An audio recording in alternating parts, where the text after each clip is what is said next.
What's up, y'all? Kofi Kingston here, and I would love to have a drink with Wrestling on the Rocks, depending on what that drink is. Preferably non-alcoholic, you know? How's it going? Tell the Warrior James. Soda. I would love to have a drink with Wrestling on the Rocks. Maple syrup.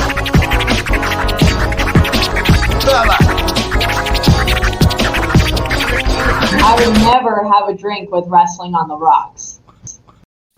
Welcome to the dive bar of the IWC. Welcome to Wrestling on the Rocks, episode 1. Again, I'm at Ref Marsh. We are at WOTR, the show. With me today to go over this build towards Survivor Series on our way to Survivor Series, we got Bishop. What's up, dude? Thanks for having me on. Episode 1 again. Yeah, nice debut. Yes, thank you. Yeah. Here for the latest time, not the last time nor the first time. It is episode 1. Let's start a little. Let's ease into it, man. When do you drink? What's in your glass? It's early in the morning where I'm at. Noon. Yeah, and I think when we do these shows, we do the old last cup of coffee with the first drink of the day. So a little tequila and coffee. That's exactly what I got here. I got my coffee. I put a little of my keto creamer in there. Put a splash of pumpkin spice, sugar-free in it because I'm a basic bitch. Right. And then I put like a shot and a half of the Terramana Añejo in there. Ooh. Dude, I'll be honest with you. The mixing of it is incredible. It adds a spiciness to it that almost comes off like more cinnamon than anything. It's insane. I told you, man. You get that Añejo in your hands, it's a game changer. It's fantastic. Dude, it might as well not even be tequila. It might as well just be like sweetener. It's so good in the coffee. Yeah. It's a little expensive for me to be putting in coffee, so I do like to have like one glass of it and like treat myself. Compared to the Reposado, for me, at least what it is out here, it's like $40 for the Añejo and $32 for the Reposado. Well, the thing about the bottle is like you can drink all of the bottle. Right, but then you got to buy another one. Yeah, but you can have more. You don't have to drink it all at once is the thing. So if you put one shot in a coffee and you have all the rest a different way, you get to try it. Get the whole robust flower, the bouquet of Terramana drinks. We're pre-recording this, so if you're in the comments, fucking kayfabe, bro. Yeah, because just said Kuro's in the chat. Yeah, just been like, Shouts to Reaper's Blue coming Boyd. through saying hi. Yes, Justin, we get it. You didn't like it. Oh my God, Justin with the comments over and over. Get out of there, dude.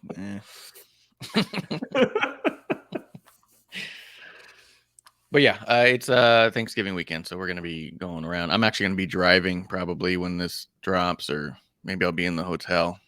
Who knows, man? You looking forward to Thanksgiving? Oh, favorite holiday of the year. Every year, I'm cooking up a storm already, getting prepped for Thursday. I saw you're brining a turkey. Yeah, man. Just took it out of the brine now. It's got a rinse, so it's not Yeah. all briny. Yeah. There's a shitload of salt and brine, so you gotta get all that off of it. That's why I cut it in half. I brine with half the salt, and then brine it for an extra day. You just extra time, less salt. Exactly. Well, I'll be honest, dude. I mean, I used to brine turkeys all the time. It was like a thing I did like 5 or 6 years in a row. And if you rinse it well, you wouldn't know that there was salt involved. My so it's only not like concern is how much penetrates the skin and the meat itself. So that's, at least for me, that's why because the first year I did it, it was I don't remember what, I guess it was 2 cups of salt was in the original brine, and I've cut it back to a half, and I can taste the difference. But we'll see. We'll see. No. I hear you. It sounds like you're a professional. You used to brine turkeys all the time. I mean, that's a hell of a lot of turkeys to brine. Yeah, we did it every year for a while. But like, I mean, well, that's the kind of the idea. The salt isn't actually meant to be the salt's not the marinade. It's just the basically the airflow, to put it simply. It makes it porous. Yeah. Yeah. It opens Well, everything up for it. Yeah. And it pulls it in and out of the turkey. So the juices are just like flowing through the turkey, adding a juicy layer. The coolest part about it, 3 days later, you're still microwaving this turkey and it's still juicy like day one. Yes. All other forms of making turkey, you're not going to have that. Exactly. So yeah. I would tell everybody brine it.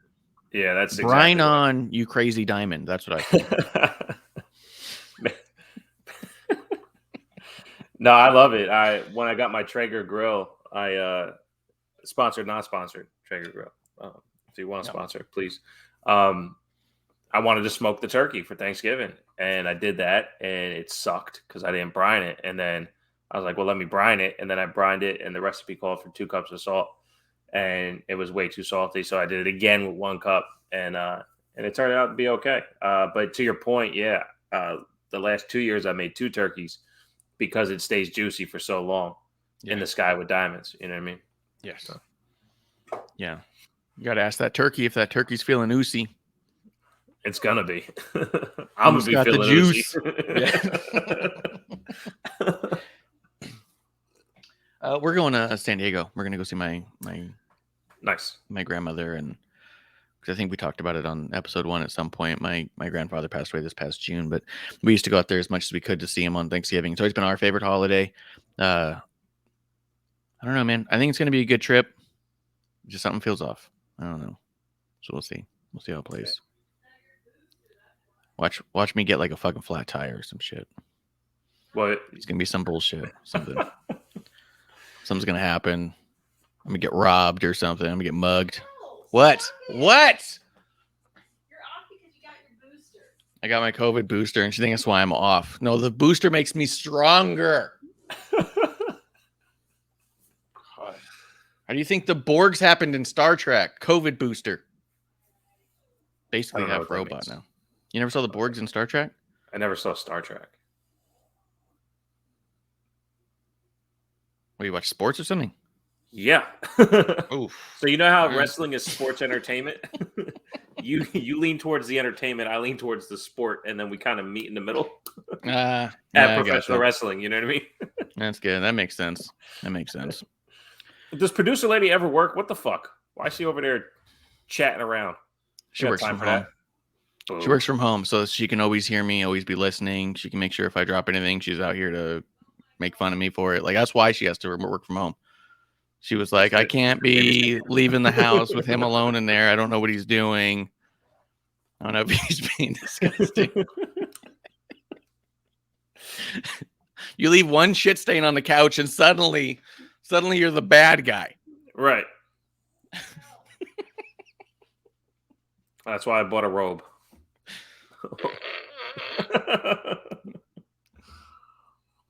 Yeah. But, whatever. It's fine. The couch is cleaner than ever, so what are you going to do? Find other places to shit now. That's what you do.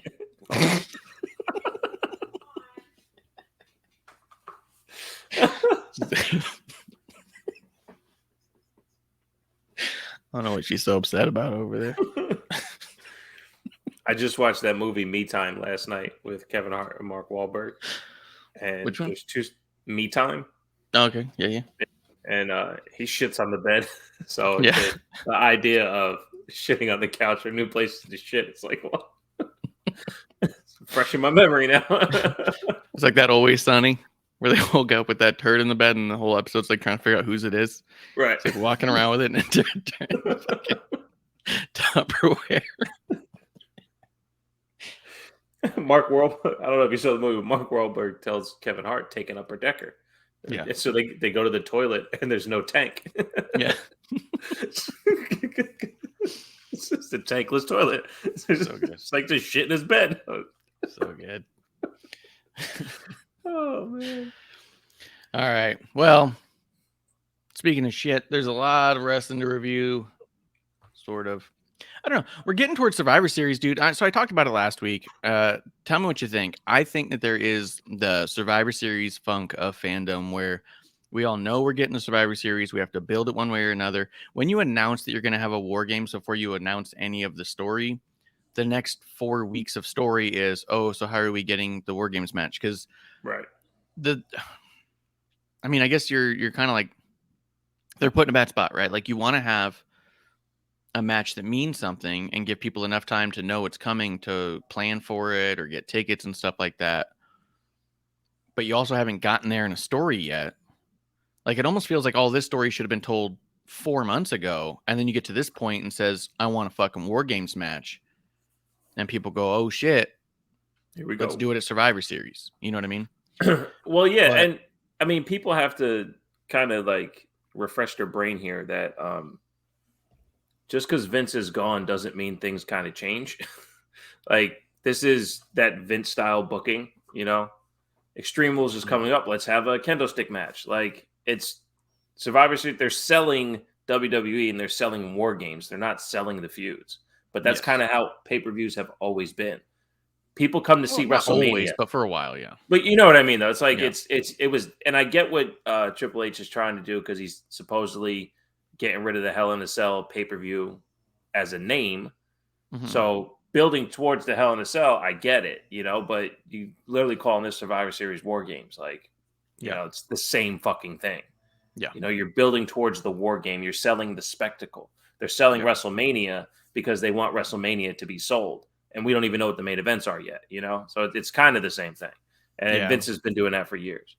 Yeah, it's like what do they say that there's sometimes a stadium needs a match or versus a match that needs a stadium. It's that same kind of a deal. Like we're trying to build. How do we build towards war games versus does this feud need war games?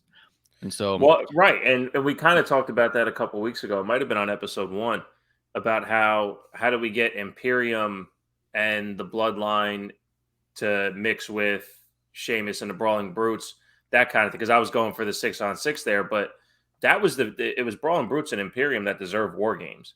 They should have like, oh, I'm going to find 2 more mates. You find 2 of your best mates, and we'll go into war games and end this once and for all. That's the feud. well, storyline wise, yes, but I think character wise, I don't think Imperium's at a place yet to be trying to do gimmick matches. They're still building the idea that they find the mat sacred and that they're anti-gimmick. You know what I mean? It says the Donnybrook match. I mean, was Imperium in a Donnybrook match? That was the match at Extreme Rules. Imperium was in that one. God damn. All right, well, put him in war games then. Fuck it.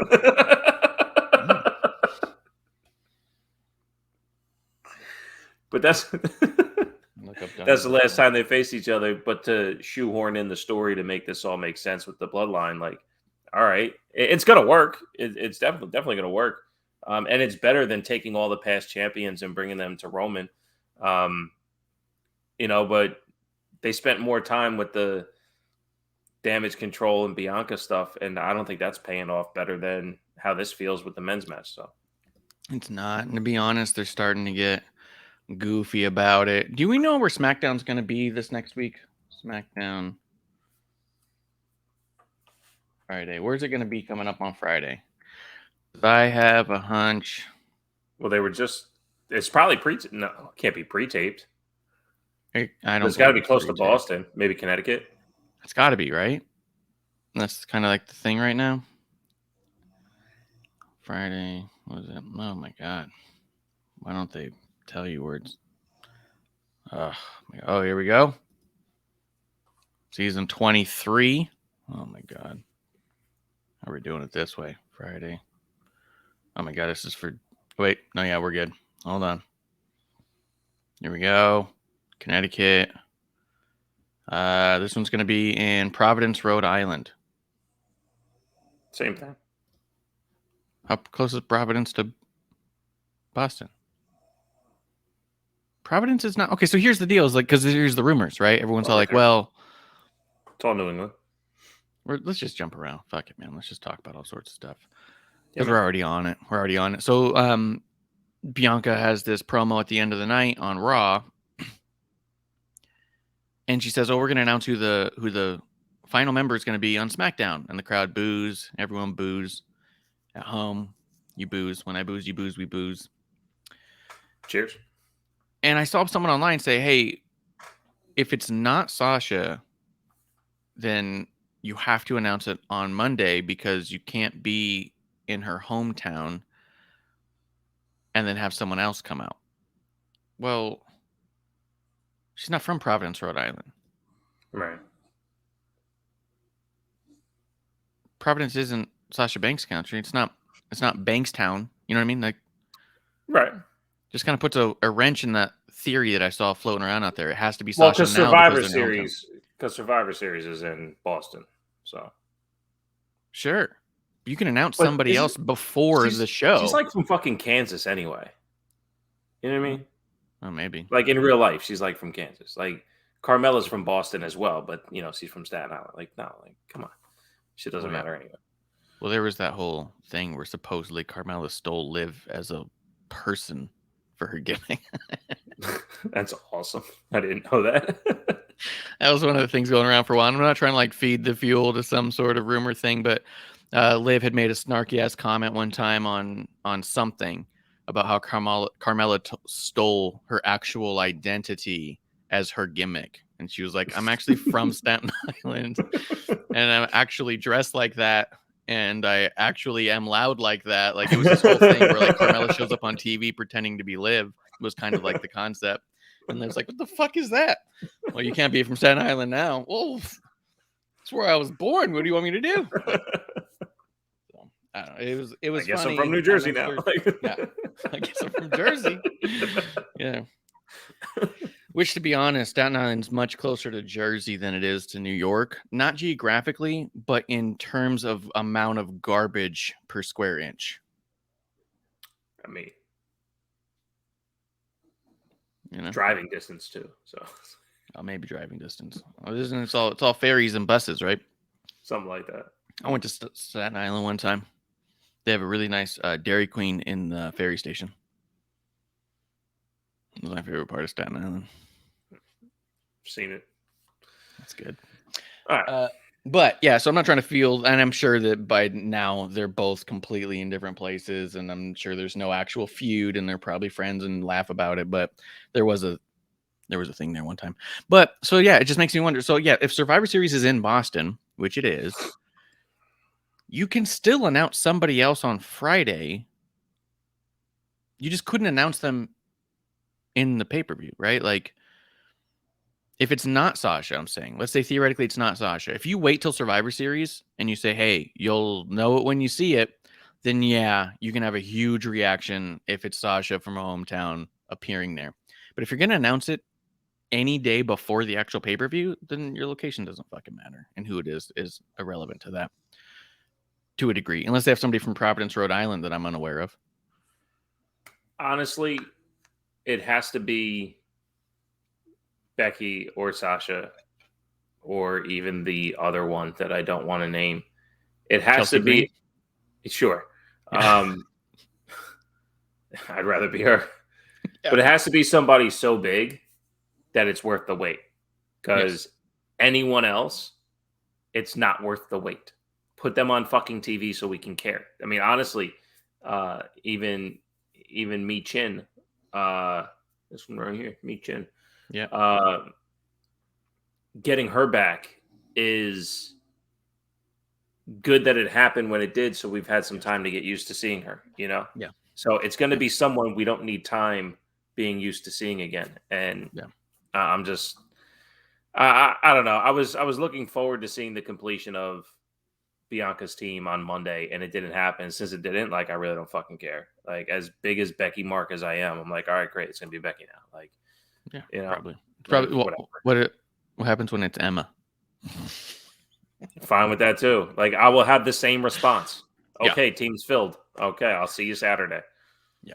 Dude, also, I mean, that's the other deal too, is we decided a while ago we were going to record today to do this thing. And then while we're watching, you and I are both kind of like, well, I asked you to do it before because I was like, okay, once the teams are both filled, I want to talk about that. I don't want to miss that. By the time we're back, we're Right. talking about Survivor Series. We're talking about building the teams. We're talking about everything. At this point, the episode when we come back is going to be a pay-per-view review anyways, premium live event review, more realistically. And then it's going to be like, yep, they had added the person on SmackDown and moving on. Like, we're now Right. it could be something that's like, oh shit, here we go. Let's talk about it. What are we excited to Right. see? Where's the bad blood? I've seen a lot of people throw around Liv as a possibility because it's on SmackDown. It could be Liv now, which I agree that Liv's character has gotten to a point of extreme Liv. That it could make sense for her to be in a War Games match, but her character doesn't have any beef with anybody on Bayley's team. They've had little to no interactions almost ever. Right. And not to any sustainable storyline. Like, they probably had a match here and there. I think she had a match with Bayley once, like in the Thunderdome, but like, no, there's no story there. So it's just like, oh, we're putting her in here because she's extreme, and she'll probably realistically not be a bad addition if that's true, because she will do crazy stuff, and Crazy Liv will be fun. And then seeing Crazy Liv with Crazy Nikki face to face will be fun, but you won't be like invested so much. You're just going to get a lot of highlight reel stuff after the fact. You know what I mean? Yeah, I agree. That's why, like, I just think they dropped the ball. And I mean, I don't know. We can't really, or maybe we can. When you look at the Survivor Series, team versus team, right? Or brand versus brand. Yeah. We kind of knew the competitors more than a day out. Like, Yes. and that's what they're leaving this to. And again, I don't know. I guess for me, because I like Thanksgiving, I am looking forward to it, right? So everything I'm going to think about now is just Thanksgiving. I have zero desire to think about what's going to happen on SmackDown because they were supposed to do it on Monday. I was talking to somebody on Twitter after Raw, and I was like, you know what? Was it us as the fans that filled in the blanks that they were going to announce it on Monday, or did they tell us Monday the next person is going to be announced, the last member is going to be revealed? Like, did we tell ourselves that? But if not, we were at least led to believe they were going to announce it on Monday. And to close the night, the final half hour of the night, and not give us the payoff, it's like, fuck. Yeah. I definitely saw a graphic somewhere that showed the Asuka versus Rhea thing. And you know what it was? Someone has screenshotted their like ticket sales thing. Like, when you live in town and you buy a ticket to WWE, when they come back to town, they send you an email saying, here's the matches you can expect to see. And someone had screenshotted that, and in that advertisement, it said that, the final member, and it said the positioning of the advantage. It did say that in that. So that probably was circulating around. So we all saw it and thought, oh shit, there it is. But at the same time, card subject to change. Maybe people who put together that graphic just thought maybe they originally planned to, and travel plans got fucked up. And they said, fuck it, we'll push it off till like, maybe. Who knows? No, right, and I get all that too. But I mean, consider it like just put the graphic up. Like AEW did with the Elite. Look how well that worked. Just have a little graphic where they just reverse Thanos dust on the screen. It was all right. No, from a must-see standpoint, the fifth member of a team is not as must-see as who's going to challenge Roman for the title. You know what I mean? Like, why? the fact that they gave them the main event of Raw and not give the payoff, because we even talked about it during the main event. Is there a chance that the fifth member comes for a save? And once I saw Damage Control in the locker room, I was like, nah, it's not going to happen. And then they got me again. Damage Control was at ringside out of nowhere. Okay. And then Bianca and them come to, or Rhea comes down and Mia Yim comes down and everyone's there except for the fifth member. Because the fifth member come in. And at that point, I was like, man, is it going to be Nia Jax? Like, she's going to be big enough to come through and just wreck everyone, right? Yeah. And, so my brain started spinning, and then it went off the air. And I'm like, what the fuck am I watching? It went off the air while they were calling a replay of what had happened. Right. Like, they didn't even finish. Oh, come back. Oh, my God, pandemonium. It was just all like, oh, here, take a look at this. It was almost like they thought they had another 30 minutes left.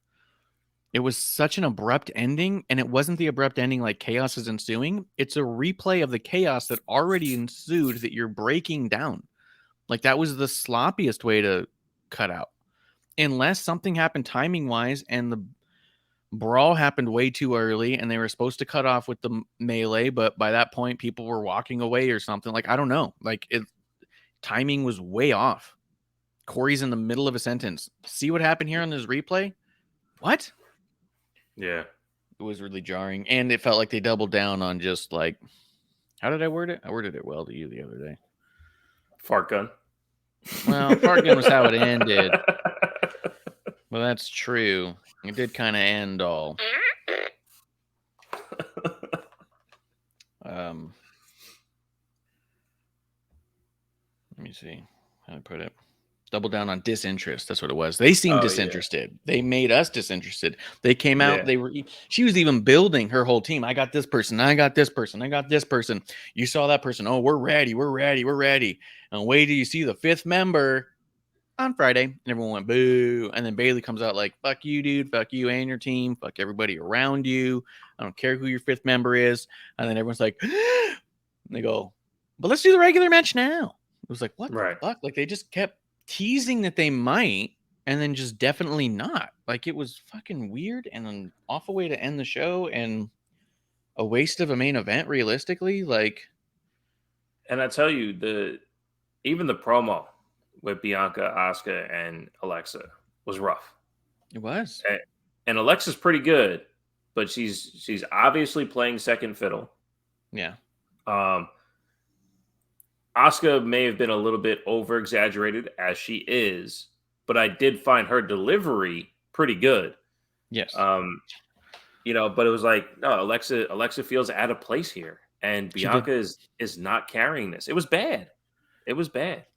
Bianca was saying a bunch of stuff I didn't feel like she believed in. Asuka seemed like she was way up here energy level, and Alexa was the exact opposite, and her lines kind of sucked to begin with. I don't know if she could have done anything with it, but she was just kind of like,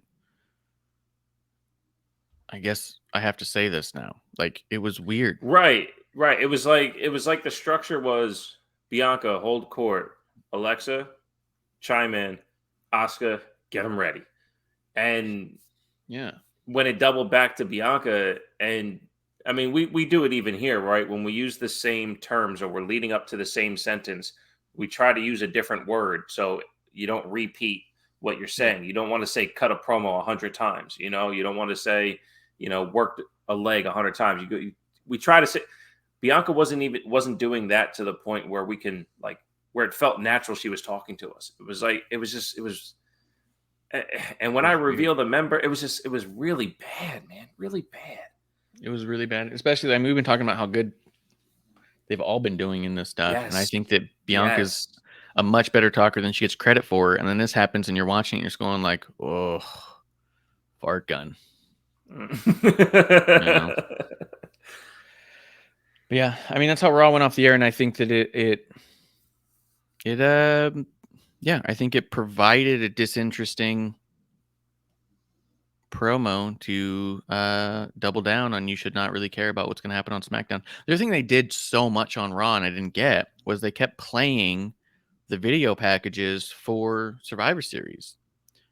They played clearly the video that's going to open the show twice, once in a commercial break and once they just cut to it. Right. played a bunch of graphics and broke down every single match over and over again, that there was probably an hour's worth of TV that was just a commercial for Survivor Series, and not a commercial for Survivor Series as in build for Survivor or tease us to Survivor Series, literal commercials of Survivor Series. And you go, okay, we get it. So it kind of like, it felt like to me an extension of what I said last week of it. They're kind of phoning it in as they get to Survivor Series. We have to get to Survivor Series, so let's just do these simple steps, get there, and then the real build is afterwards. And this Raw felt really, really phoned in, like almost like they wrote 2/3 of the show and then said 1/3 just run commercials, extra promos. Honestly, had they revealed the fifth member in a way to get us invested, I think that changes your opinion, because it did feel like everything else they added just a little piece too. But because this women's War Games build has been at the forefront and closed the fucking show, there's an importance on the story, but nothing changed. Yeah. Who cares about the advantage? Not only that, the main roster isn't educating us on the advantage either. No. They're not letting us know how devastating it can be if Bayley starts out and Rhea comes in second. Yeah. You know, they're not giving us any of that. So what do we as fans care about the advantage? And not only that, I said this before the match started, and it's really weird that we're I mean, it's in episode 1, who cares? But we're starting with the last thing that happened in WWE instead of going back to SmackDown. But my fault, whatever. Asuka and Rhea had a really bad feud when Rhea came up to the main roster. Yeah. This was probably their best match, and I was so disinterested. Yeah, I didn't care. And because their feud was so loved bad, the two of them. and their Mania match was such a disaster. I mean, it wasn't a disaster; it just wasn't good, and it was neither of their best match. The idea that after all that, it's all like, ooh, now we're getting another Asuka Rhea. I was like, I don't want that. And that's the thing. And we both, and I'll speak for you. We both hold the two of them in such high regard. They are capable of some of the best wrestling. And the two of them working together doesn't work. They are bad with each other. I say that Stone Cold and Undertaker have never had a good match. They had great feuds, but if you watch their matches, they're not fucking good. There's something about chemistry that didn't work with the two of them, but they're captivating. And Rhea and Asuka could be that level of talent and execution with story and matches as the same as Undertaker and Stone Cold, separately from each other maybe. But even this match on Monday was really good, but I didn't care because I haven't been able to care. And then when it came to even getting to this match, I didn't fucking care.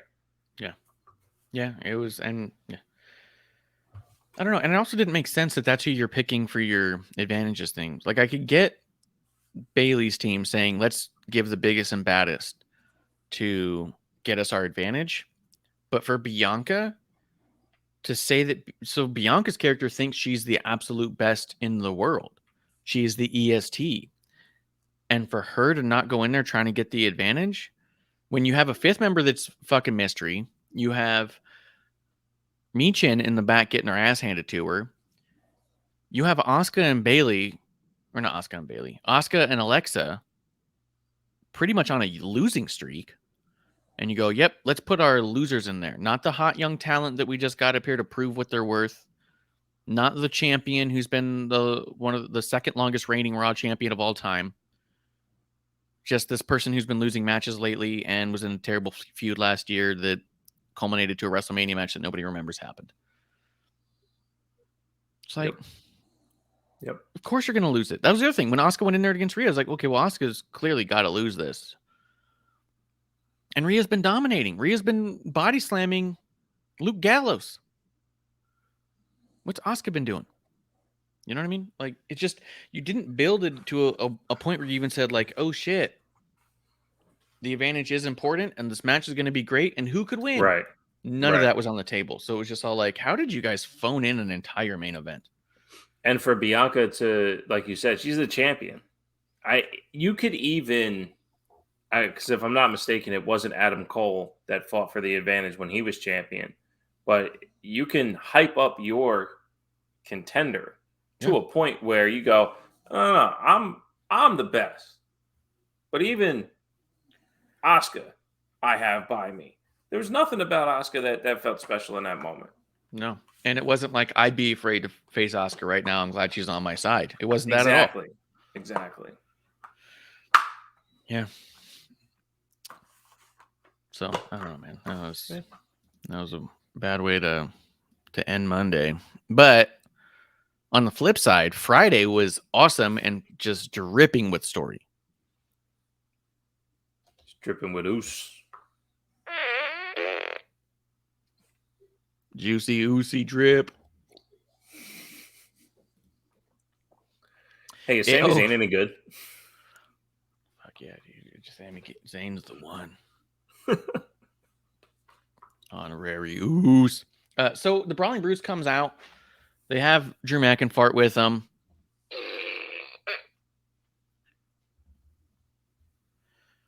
Did you notice also, was it on Raw? Yeah, on Raw. Drew's been doing a lot of fucking bad guy shit still. He sucker punched Baron, and then he fucking cheats during the match, and they even have to call it on commentary. Drew really bending the rules here. Corey even said it at the beginning of the match. What is this psychopath doing, swinging the sword around? Yes. Yeah. He must listen to the show. Good friend of the show. And then Drew tries to get Broody chants going. 4 people in the crowd say, go Broody, Broody. And he goes, oh, you guys really like that? It's like, no, 4 people liked that. Like, Drew responds to the crowd similarly to Gargano. They hear 4 people and think it's an entire stadium. You know what I mean? Like, yep. They're not reading the entire crowd. They hear some cheers and they go, oh, the crowd really popped on that. You go, no, some people cheered, but they all sat still and clapped for you. Because they were. Hey, you gotta dress for the job you want, not the one you got. You know what I mean? Yeah. Which, by the way, before we really get into this, the Gargano's entrance, they did the long shot from the whole arena for his entire part. The fucking Gargano word is going. They have the new music, which is the same music, but a new singer, which is really weird. And then it just says Gargano, Gargano, Gargano, and it just stays long shot, like the John Cena shot. Let's show the crowd when his music starts. It was literally that. And you could have sworn it was a fucking photograph. It was me. It was that I was getting introduced. Yeah. It was a photograph until you realize the Tron is moving. You see Johnny barely, just a fraction of a human just jaunting out there to literally no sound, no reaction. You could hear the music crisp. That's the other thing. When people posted, like, look, you got new music, no one said, it's hard to hear. Right. I heard all of it. Just perfect audio setup to hear the music perfectly. No interruptions, no noise or movement to get in the way of you seeing what his entrance looks like. It was the exact opposite of when Cena's music starts and they pan the crowd and you just see sections of the crowd at a time fucking jumping up, throwing babies, just the whole thing. This one, they were like holding their children tighter and saying, let's get out of here. I just couldn't stop laughing during it because I was all like, oh, shoot. And then after a while, I was like, they're just holding that shot, waiting for a thing. They're like, wait for it. And I was like, they already know, guys. They already know. If they were going to do it, they would have done it. They know. They absolutely know. Yeah, it was great. Oh, my God. It's so good. But Drew McIntyre and the 4 people in the stands. Yeah, so Drew gets 4 people to say Broody. He feels really proud of himself on that one. Sami Zayn comes out to an actual massive crowd reaction. Here's the thing, dude. How much do you love?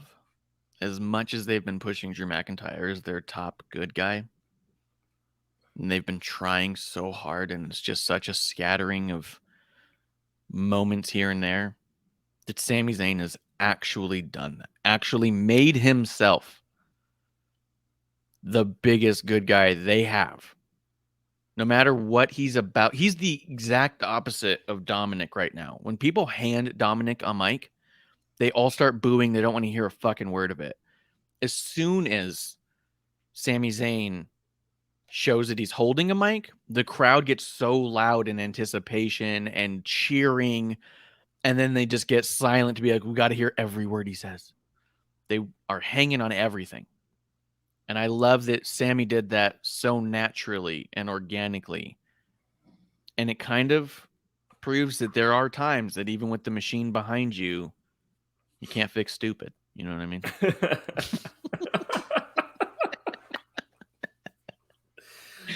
You know, and He it's just doesn't crazy connect because it's just this one point. Just like I've said over and over again, he just doesn't correlate what he's saying with what he's doing. And it comes off disingenuous so much that I think that the crowd's not buying him. Go ahead. Well, I think, okay, so I'll go quick with the Sammy thing. I think in real time, it felt like Sammy was put with the bloodline for the sake of no direction. Let's see what happens. So yes. I do agree with your point that this was organic. I'm curious to see though, or at least hear what the start of that was. Because Roman just did an interview where he was like, Sammy's the fucking best. And he brings a lot out of all of us. So I'm glad it's all working. And I think I agree with you, though, that it has been Sammy figuring this out. Because if the origin is, Sammy, look, we got nothing for you. Let's see if you can disrupt the bloodline and go from there. Like, I want to know what that conversation is. I think it came from Sammy. I think Sammy was all like, hey, guys, what if I started interacting with... Because the other thing is that Sammy's pitching stuff all the time. Every single thing with Johnny Knoxville was all Sammy. So I think they're very open to listening what he says because it seems to work. Whether they agree or not or like it or not, just let him do it, dude. It's working every other time. Let him. It's like a no-hitter. Don't talk to him. Just let him do what he does. Nobody look at him. Just let him pitch. No, that makes sense. Yeah, it's a great idea. So I'm glad it's working out. Drew. Also, Uzi in the sky with diamonds. Before you move on, Uzi in the sky with diamonds. Are you kidding me? Amazing. I had no clue what it meant until he posted the Beatles thing on Twitter. So you've never heard of the Beatles? No. But if he said Uzi gonna give it to you, you'd have been like, "Oh, I get it." Absolutely.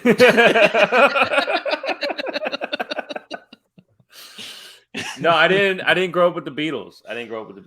My parents never played it as a kid, so you know, it didn't hit with me. But anyway, the Drew stuff, we've been talking about it for probably 2 years. Yeah.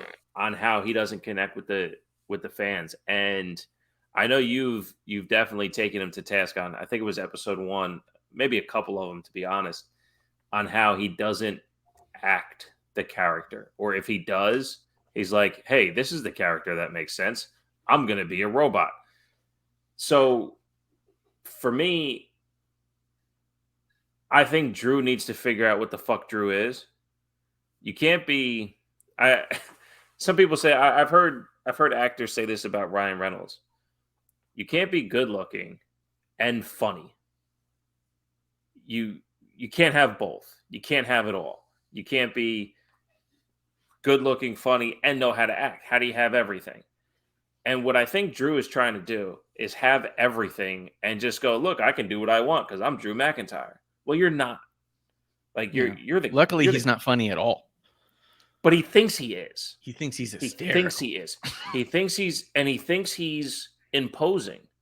He's 6'5", scary, oddish, scary Scottish, and like you can't be strong, athletic, good-looking, powerful, and funny. Like he tries to mix all these characters into one, and it's so fucking confusing. Because when he swings a sword, he thinks he's being funny and ironic, but he's not. He's being a dick. But he's being a dick in a way where, like, it's distracting because it's not. There's nothing going on except Drew McIntyre. And what is Drew McIntyre? He's a guy who does all this dumb shit. So I don't get it. I don't get Drew McIntyre at all. He hasn't done a thing to make me give a shit about him. He's trying to show me how good he is at everything. So I'm supposed to like him. Like, no, I don't like you. Yeah. Danny McBride's talked about that as far as like you can't be good looking and funny, but not in those terms. He's talked about how he has to put on his comedy weight because so much of his characters are just assholes and pompous and arrogant, which if you're really good looking and your tone and you look jacked, then you're an asshole that nobody likes. But if you do the exact same thing, but you're chubby and you kind of slip on a banana peel kind of a thing, then it's funny because no one takes you seriously. Right. Where when you are those things, for some reason, people take you seriously. You talk really highly of yourself and they go, well, obviously he believes it. Where when you look a certain way and you say the exact same thing, they go, this guy gets it. He's funny. Right. He knows. He gets it. He sees his face. You know what I mean? Right. Right. So when Drew goes around trying to think that he's funny and talks about how amazing and good looking he is all the time, people say, yeah, fuck you, dude. Yeah, you do have it all. Fuck off. Right. I don't have any of it. It's why we hate Austin Theory. That's why we can't connect with Drew. Because Austin Theory's 24 and his fucking shoulders and arms are bigger than my chest. Dude, they did that shot of Austin Theory when he was watching the screen, and I just could not stop looking at his tricep. It was so huge. I was like, oh my fucking God. He's got like turkey legs for arms. He's doing great. He's doing great. That failed cash in on the U.S. title was the best thing that ever happened to him. It gave him a fucking story. It did. And the promos he's been cutting after that, amazing. I would say anybody who said otherwise must be an absolute tool. Yeah, absolutely. They may have said it last week on this show, but I'm It's just very saying possible. it is the best thing to happen to him. And you can, for me, I saw that shit from a mile away. Yeah, I said, this guy, it gives him a fucking story. It gives him a reason to say something. It's the best usage of it. And he doubled down again on Roman not being able to cash in on him because he's got it hijacked and all that shit. Yeah. So he went to be opportunistic. And then even Lashley helps him out in storyline. It's fucking working. Yeah, it's working. And Seth did too. Seth's like, I don't even think that it's a bad cash in. He goes, I'm the king of it, and I'd have done the same thing. He goes, and it was all handed to him. He goes, it was perfect. And he still fucked it up. So it's all like, even Seth put over that everything that Theory's doing makes sense and is smart, but he still keeps getting fucked over. And so we should listen to what they're saying. Yes. Yeah. Anyway, I wasn't we're talking totally about sold SmackDown on the idea sucks of the cash in because that's obviously there, but I was really curious of like what is next because this feels weird, and the answer to what is next is like the next big thing. But yeah, Drew McIntyre's out there. Oh, you guys feeling broody? Let's get real broody in here. Sammy comes out and says, do you want to see how to actually cut a promo? And then does it. And he goes, see, you hear all that? That's just crowd cheers. Must be new to you. I don't know if you've heard it. It's deafening in here, is it not? It wasn't before, right? You could hear every one of your leaky farts. Sorry. He's probably a nice guy. I did like Sheamus on the mic. I thought he was doing great. Awesome here. He's such. I'll tell you this. So real quick though, I felt like once Drew did his thing, he took a proper backseat. Yes, to Sheamus, and Sheamus flourished in that moment. Sheamus is amazing in that moment. He did such a good job, and I thought that this was an amazing moment to highlight just how capable Sheamus is. I saw even, I want to say it was like, I don't know who it was. I think it was Alfred Kanoa. He was like, oh, if you had asked me about the Brawling Brutes being a baby face by the end of the year, I would have never even tried to believe it, but they're doing a great job with it. That's 100% true, and I think all that has to do with Sheamus and Sheamus's delivery, Sheamus's ability to connect with the crowd. Even though people think that he's not connecting with the crowd, he sure as shit is. He knows what he's doing. It's almost like he's been a professional for 20-something years and goes, oh, you want to see how to get the crowd to cheer? You can do it this way. Or you could get them to boo doing this way. Like, he knows how they're going to react to what he's doing, and he puts on the best effort every time. Since Cardiff. Yeah. They've been riding the babyface wave. So what the fuck was that guy even talking about? Like, if you watch and you pay attention to presentation and execution, they've been riding the babyface wave since Cardiff. Yeah. But they could easily gone back to bad guys because they are just brute asshole guys. You could have easily gone right back and just been like, yeah, that was a good moment. It was a moment in time because of where they were. You could have, but they haven't been. And I'm glad. Sheamus deserves to be cheered. Yeah. So good. You're seeing Sheamus and Zayn. And I like Sheamus telling to the last thing you're going to expect, the whole thing, the tease, who's it going to be? Move on though. Let's see. What do you think about Ricochet and Mustafa Ali? I want the tag team. I think they'd make a better tag team. I want the tag That team. might give Ali some kind of purpose. When the Hurt Business became a thing and Shelton and Cedric became a tag team, we cared. When Ricochet was with Aleister Black, we cared. When it looked like Mustafa and Cedric were going to be a tag team, it was like, oh, this shit might be fun. And they never did it. Yeah. So there is a thing to some of these people just teaming together that makes it feel more important. We can be a fan of these guys all we want, but why do we care? And if them as a team gives us a why do we care, I am all for it. And I would love to see the tag team. I also think Mustafa's been putting on size as well as Ricochet. They both looks like bigger. It, right? Yeah. Mustafa looks a little bigger, Yeah. The match was great. It's going to be, Yeah. Let's see. Afterwards, you had Madcap Moss in the background working out, and then Emma coming over saying he looks very vascular or something. I don't know. I wasn't listening. Emma's been there for 3 weeks. She's had one canceled match, and she's been flirting with Madcap for 2 weeks. This is the big return we were excited for. This was the changing of the division. This is the big, it's all about me. Is it? No, it's possible it'll get somewhere at some point, but I'm good. And I really liked Emma before she left, before she changed into Emelina. Yes. I thought she was that secret agent thing that she used to have. I thought was pretty cool. But I do think, man, the women's division's so fucking good. She's got to step her fucking game up. She's got to step her game up because she definitely feels like a fish out of water. When she was there beforehand, she didn't. Right now, she does. And if she can have more confidence in those little videos in the back, sure. But she's got a ways to go. Yeah. Yeah. And why have we only had the one match? She was supposed to have a match against Xia Li, and we never got it. Right. Fuck. Do you think, this is wild speculation, do you think Emma's performance in Ronda, that they had already cut the promo for Xia Li and ran it, but after reviewing the match, just said, just keep her out of the ring for now. Maybe we could make her Madcap's valet? Because I'll be honest, I was an asshole on this very show after we saw her match with Asuka before she got released. Because I did it with her and I did it with Peyton Royce. I said that match was so bad, I wouldn't be surprised if we never saw them again. And then they were both released within a week of me saying those things. It was what it was.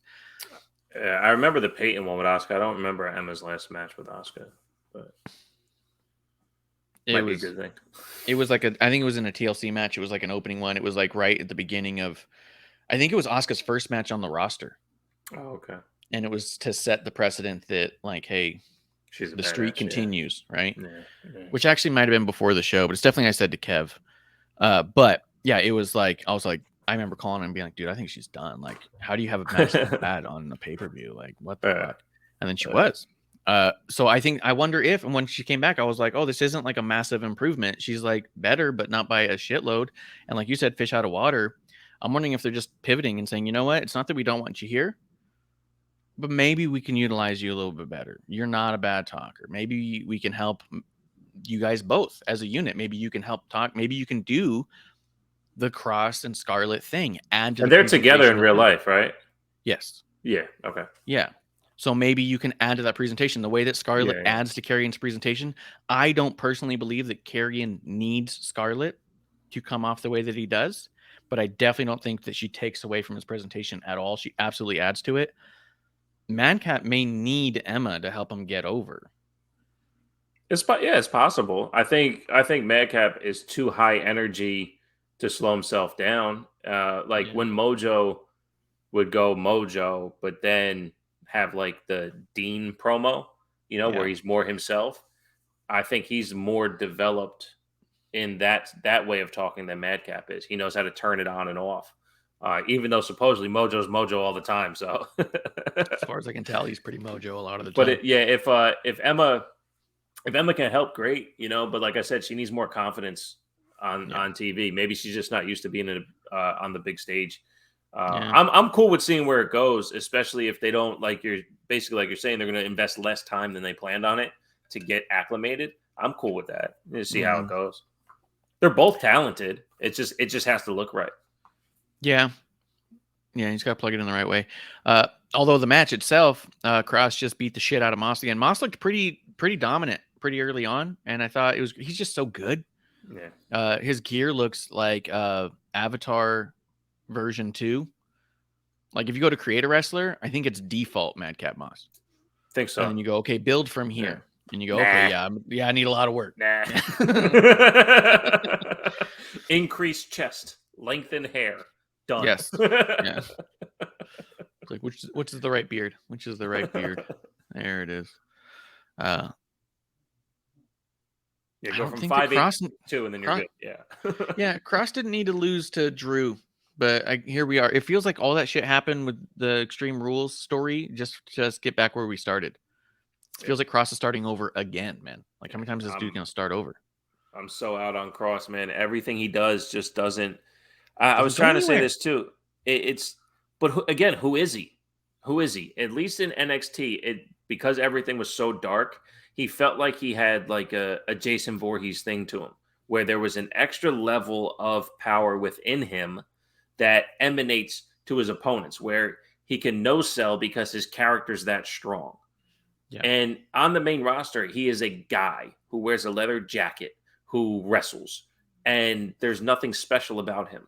Even the way Scarlett, they're like, basically what it is, they believe in this concept that time is strength. And when they decide your time is up is when he is at his most powerful. That doesn't make sense to me, because if I decide when my time is up, then you're not that powerful. You know what I mean? So like there's nothing, there's no substance to him. And they're not giving anything extra to tell me that Karrion Kross is a thing. No, he's just a guy who wears a leather jacket, has a fucked up haircut. Yeah, his hair gets all messed up. I like he puts a lot of hair product in there, so by the end of the match, it's just like doing like kind of a Gene Wilder thing. Yeah.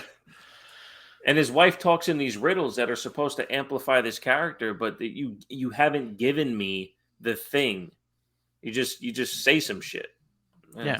Which is why I think if he had beat Drew, at least you would have been like, this dude is pretty dominant. Look at all the stuff he's doing.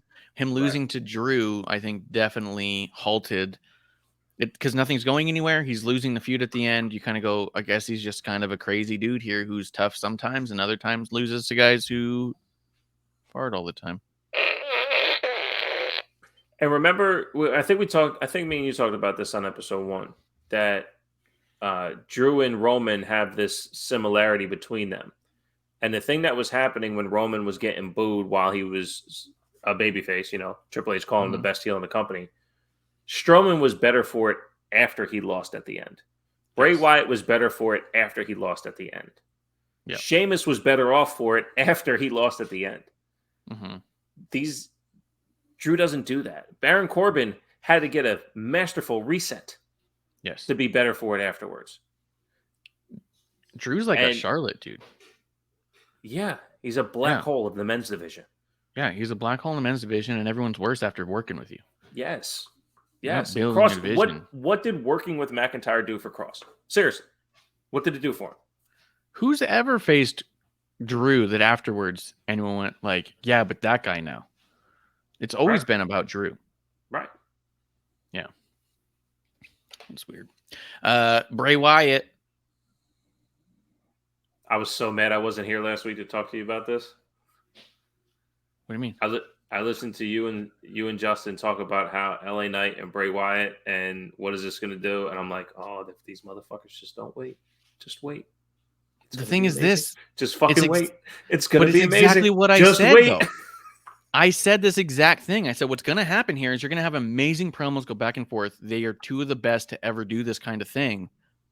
However, we just got LA Knight here. I don't know if I need to see him losing and getting steamrolled by Bray. And Bray has no connection to LA Knight at all.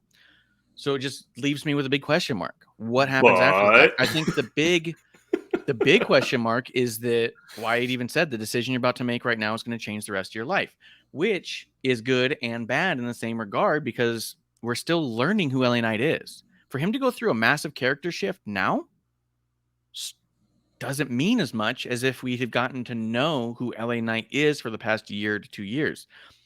All the booking happening right now by Triple H feels like that he is booking as though every single person who watches the show has seen everything on NXT. Yeah, I agree. And secondly to that every single person who watches the show imagines that the things happened that he wished had happened, not what actually happened. Right. I can see that.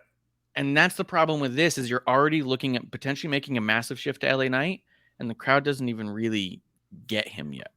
To your point, But it still stay could right be there real amazing. quick. Stay right there real quick. To your point about him doing that, the person who plays LA Knight, the reason the crowd wasn't responding wasn't because he wasn't LA Knight. It's because we didn't get to experience him perform. Yeah. And what you're saying is Triple H is like, well, the reason why they're not connecting because he's not LA Knight. It's switching to LA Knight. Okay, now everything's fine. Mhm. So I'll agree with you there because that's what's happening with Johnny. They're like, oh, fuck, it's Johnny. We got to put him on TV because that's Johnny. They all know Johnny. Well, we don't. And he also sucks. But when you guys were talking last week about how, what is this all going to be? I'm like, Marsh, you nailed it on the head. It's fucking promo time. Watch what happens. Because I even said it episode 1, I think it was 2 weeks ago. I don't need to see Bray Wyatt wrestle. I've said it. The second it was LA Knight, I was like, motherfucker, I'm ready to see Bray Wyatt wrestle. This is going to get to a point where it's all going to make sense. Because they're not going to start with the collar and elbow tie-up. It's not going to be tackle, drop down, hip toss. No, there's not going to be no back body drops and suplexes here. This is going to be a storytelling affair between two guys who can tell a really good fucking story. And LA Knight's going to bite off more than he can chew, and shit's going to happen. Yeah, let's do it. Yeah. And LA Knight's the perfect one to do it. He's the perfect performer to get us there. And to your point, yes, I will give you that. Had LA Knight done this a couple weeks from now to where we can feel more of who LA Knight is as a character, completely agree. I will take the benefit of knowing who LA Knight's been for the last couple years, as I'm sure you will. But I see your perspective that the audience doesn't. Yeah. Having a slight character change in somebody who's still new. Like if someone gets new gear the second time they're on TV, you don't go, oh, that's new gear. You go, oh, it's, I guess one of their gears they have. Right. You know what I mean? Yeah. Whereas if you've seen someone wear the same gear for a year and a half, and then now they have a different color scheme, you go, oh, that's different. You know what I mean? Right. You can't make changes to LA Knight right now because all of it's different. We don't know who he is. We know a couple of his catchphrases, and he hasn't even got him over yet. Like, he needs a little more time to establish who he is before you can make changes. So I have a feeling they're going to make some changes to him that we will appreciate, that others won't. There was some really cool stuff that happened in here, though. Bray comes out, wants to cut this apology. LA Knight comes out. He was such a fucking smarmy piece of shit. I love the way he puts his hand out, slaps him, jumps out of the ring. We're even. Now we're even. Even Steven. Yeah, man, we're even. You're right. We're even. Yeah. The look on Bray's face we're even. where he's like trying to okay, I don't want to do what I feel like I want to do. He's trying to hold himself back. I love the idea. He's like, the decision you're about to make right now is going to change the rest of your life, and puts his hand out. Fucking LA Knight slapped him so hard, his cheek turned red immediately. And I love how he jumped back down and goes, 2 for 1 special. Yeah.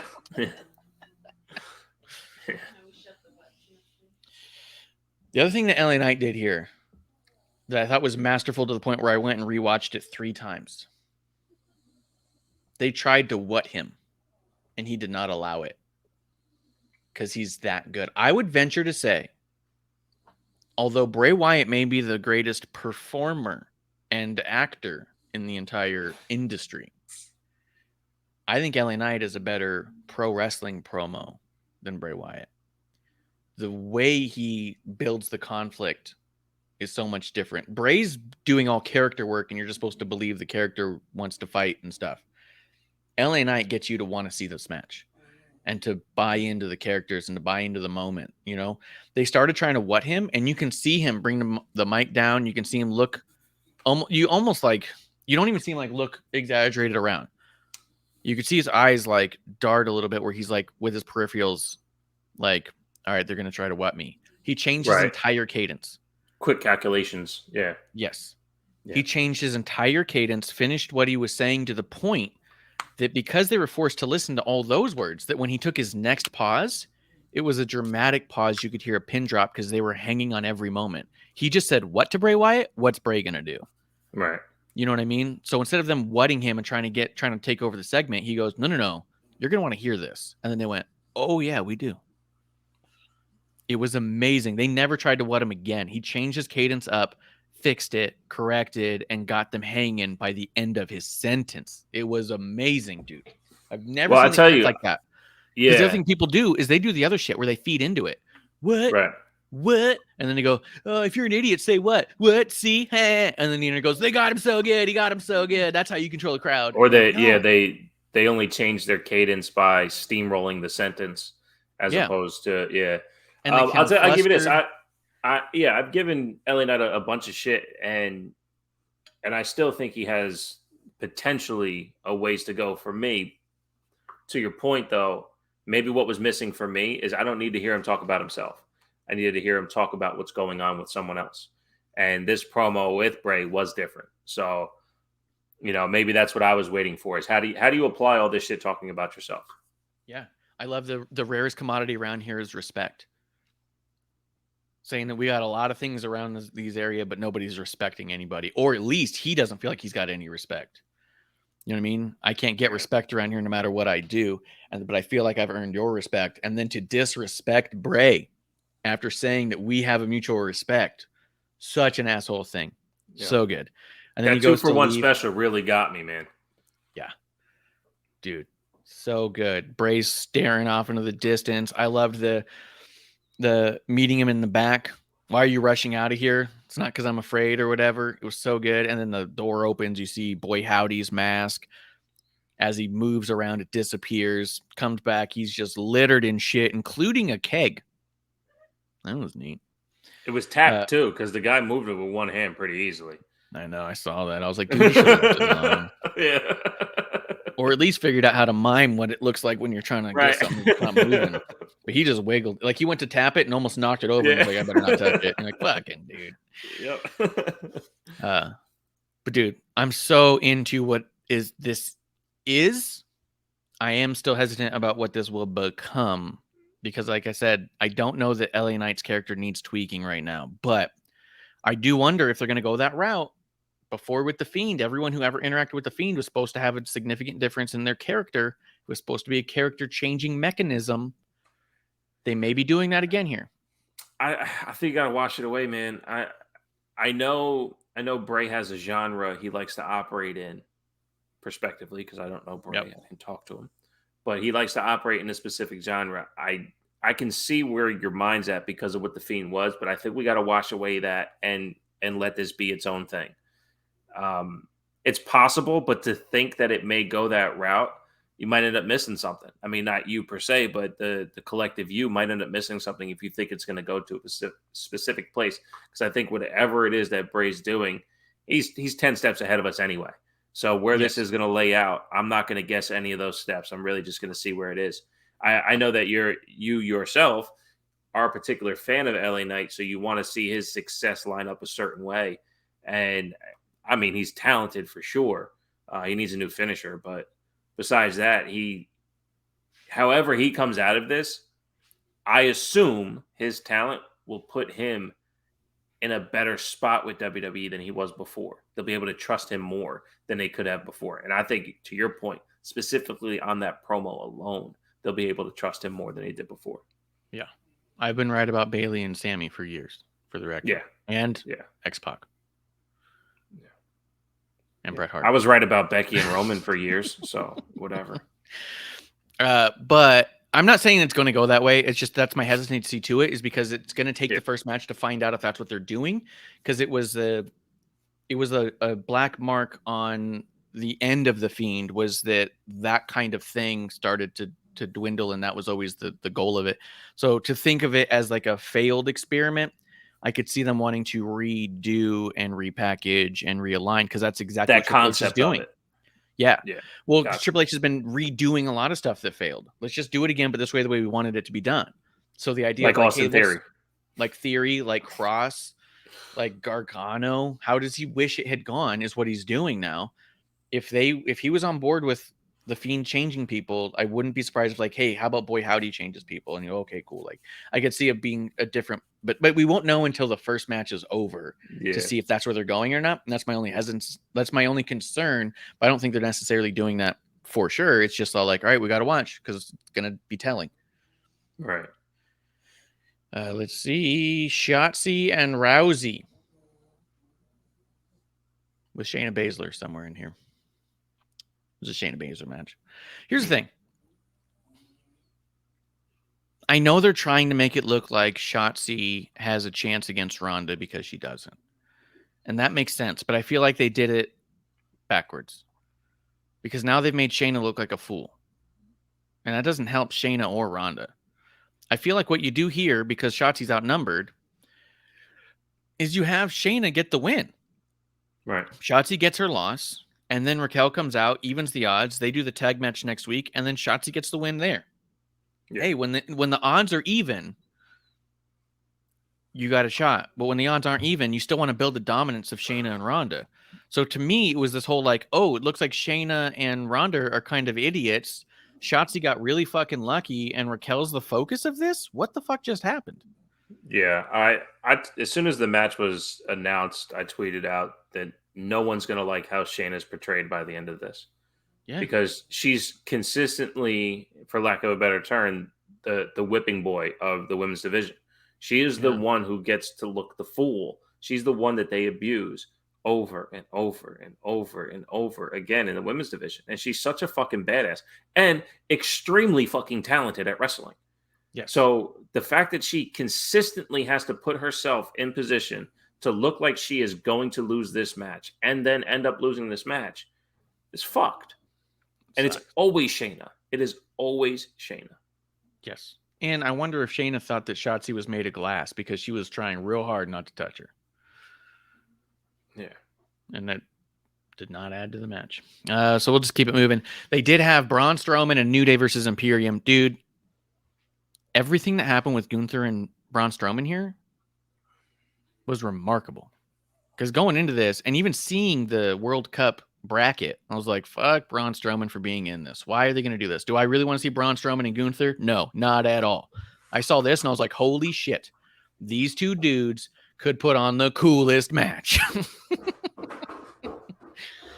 I loved the way that Strowman was selling the chops because he was trying, he accomplished trying to look like he was not going to sell the chops while selling the chop. It looked like him struggling to not want to give away that it hurt.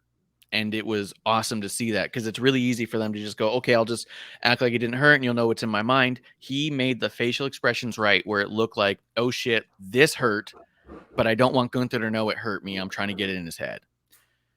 The back and forth, Gunther running away from Strowman made Gunther, I know people were trying to say it made him look like a chicken shit. To me, it made him look like he was smart.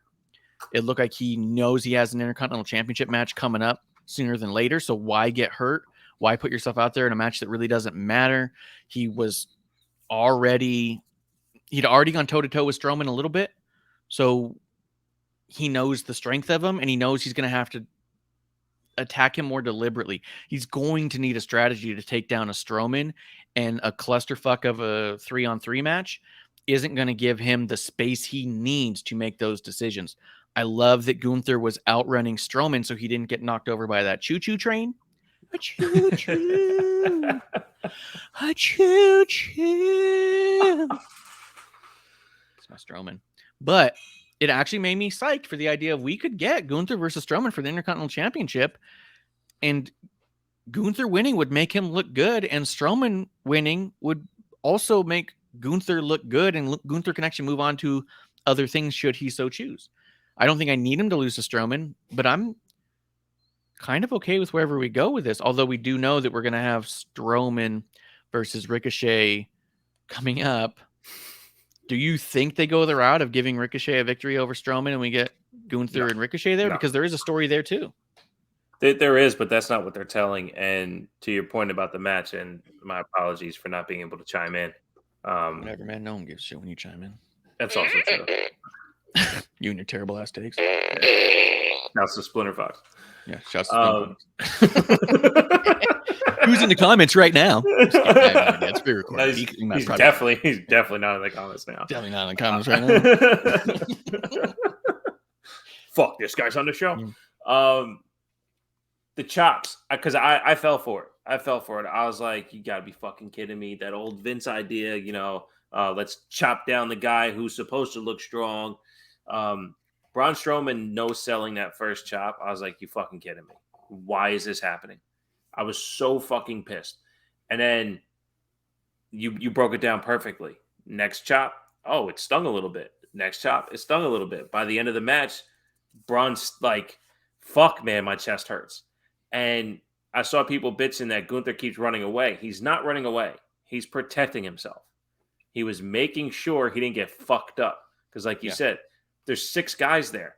He doesn't have the space he needs to calculate properly. The Imperium themselves, all 3 of them, I've said it time and time again, they are the perfect version of professional wrestlers. They do everything perfect in the ring. So anything that Gunther did opposite of what Strowman was going to do was the perfect version of what he was supposed to do. He wasn't being a chicken shit. He was literally protecting himself from somebody who was fucking massive. The one of what, 3 guys that are fucking bigger than him? Yeah. One of the 2 guys that are stronger than him? Yeah. Yeah. Let's not go there. Let's not fuck with this guy now. Yeah. I don't know if you've ever talked with many people who have ever trained with fighting or anything, or even like boxing. I've taken self-defense when I was in the corrections, and I did boxing for a little while, and I've talked to other people who did and especially in corrections, you talk to a lot of people who know different styles of martial arts and stuff. The one thing across the board that is pretty consistent of all fighting styles is the second you believe you're about to be in a fight, every fighting style teaches you how to create space. It might be a little bit, it might be just enough. Like with self-defense, it was always like falling back on one leg a little bit. So you're now shoulder to shoulder to actually to make your target smaller. And by stepping back, you've created some space so you can potentially see something coming, right? Now, in this, you have a dude rushing you who's 600 pounds. You might need to create space a little less subtly, right? Because you believe you're in a fight. So for him to create that space, to give him room to be able to react appropriately to not be pummeled, is what a fighter would do. Fighters need space to do their attacks. And you can always talk about, grappling, your ground and pound and all that. Even watch those fights. They're trying to create a form of space to get their hits in. And the person who's the aggressor is trying to shorten the space because they're trying to not allow that person the space to defend themselves. So Gunther running, he's trying to defend himself like a fighter would, because he also wasn't like leaving the arena.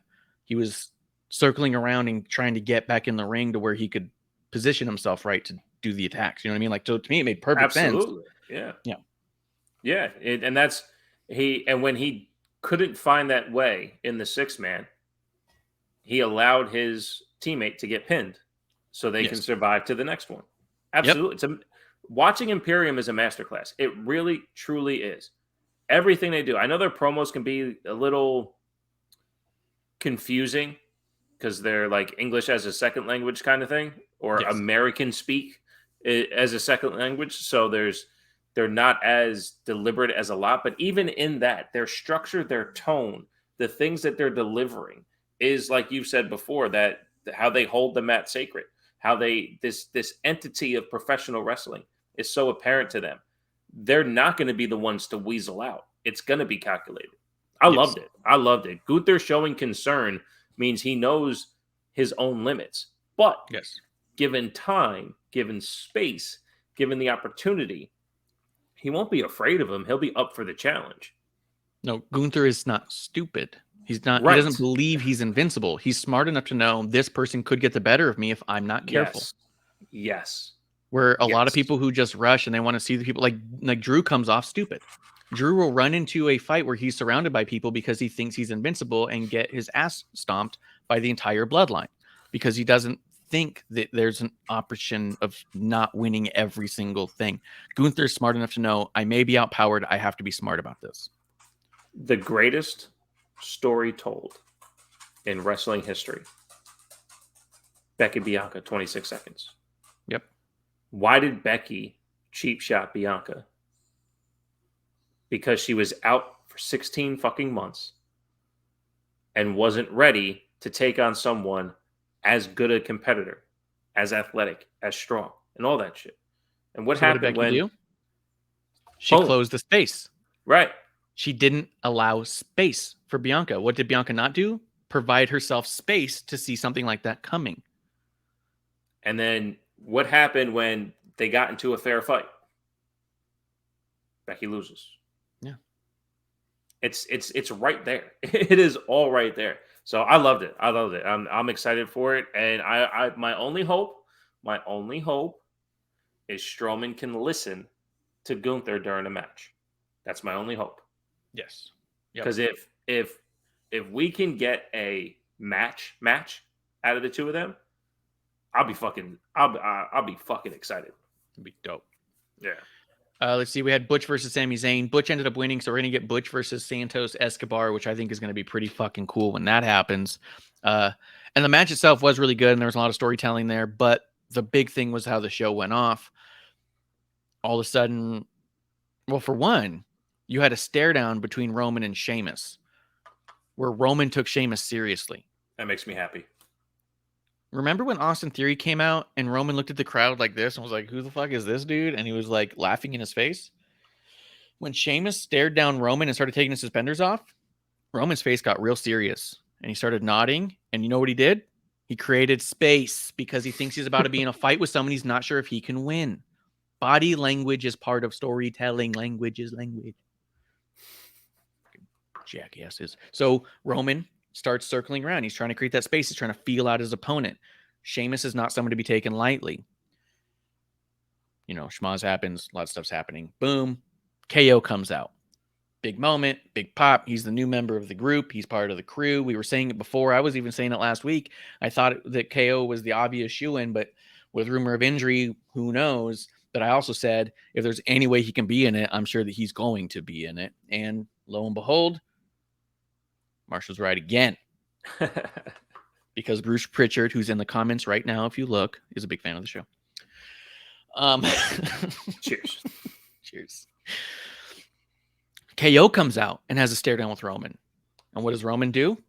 Gets real fucking serious again. In this one segment, Roman put over KO and Sheamus as potential competitors that he might not want to face one-on-one. Yes. He doesn't always give that appearance no matter who he's going up against. Correct. He didn't take Drew all that serious. He went for Drew. That dude's a fart. It's his favorite number 2. His favorite number 2.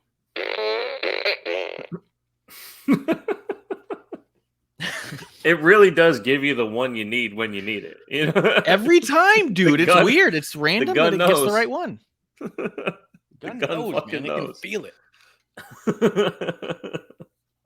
Yeah, I loved this, dude. I loved that by the end of it, I was like, holy shit, LA Knight and Bray Wyatt is going to be incredible. Holy shit, Braun Strowman and Gunther, I have to get eventually one way or the other. Oh my God, we're getting Butch and Santos. Holy shit, KO and Sheamus staring down Roman. I'm saying it right now, dude. I said it before, I think somewhere, maybe. Who knows? Put Roman in the Elimination Chamber, have him gun through everybody, but put bad motherfuckers in there. Put a KO, Sheamus, Drew McIntyre. Fuck, put Cross in there. Just to throw him in there, you know? Like,